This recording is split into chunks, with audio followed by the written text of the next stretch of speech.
Well, now, the April 15th explosions during the Boston Marathon are still surrounded by question marks. It has now emerged that the suspect's mother was placed in a U.S. terror database in the fall of 2011. The CIA reportedly placed Zubaydah Tsarnaeva, together with her older son Tamerlan Tsarnaev, on its database at the same time. Tamerlan was shot and killed by the U.S. police in the manhunt following the bombings. Her mother insists that her sons were innocent, blaming U.S. security services for the death of her son.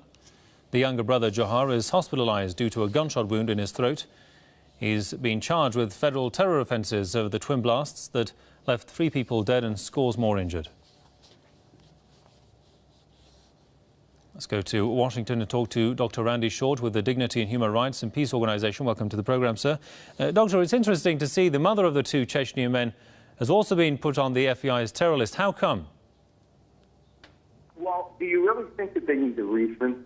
If I can be direct with you, Martin Luther King, who received the Nobel Peace Prize in 1964, was being watched from the age of 14 by the government, by the FBI. And this is back in the 1950s, 40s, 50s. So there's always been a paranoia. Since the United States went on a war footing, starting with the First World War and the Palmer raid under Mitchell Palmer, there's always been a long list of hated enemies of the state. In order to have a permanent state of war, you have to have enemies. So it doesn't really matter whether she had done anything or not. This kind of trend pre-existed the war on terror. The war on terror is just the most recent manifestation or metastasization of America's maniacal war machine. I mean, new dimensions are popping up by the day concerning the Boston blast case. I mean, but it's interesting that no detailed information is being given with regards to the actual location of the blast. I mean, no camera view from inside the location. Just how questionable is this? Well, you know, there are many people who think that this is a government false flag effort.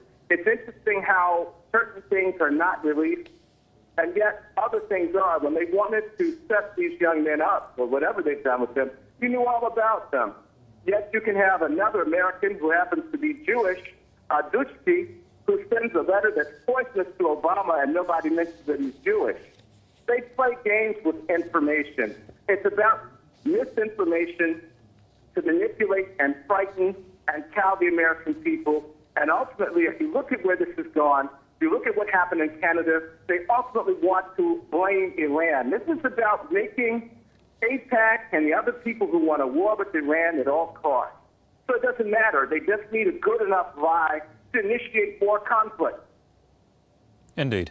Well, we'll leave it there for the timing. Many thanks to Dr. Randy Short with the Dignity, Human Rights and Peace Organization, joining us from Washington. Thanks for your time there, sir.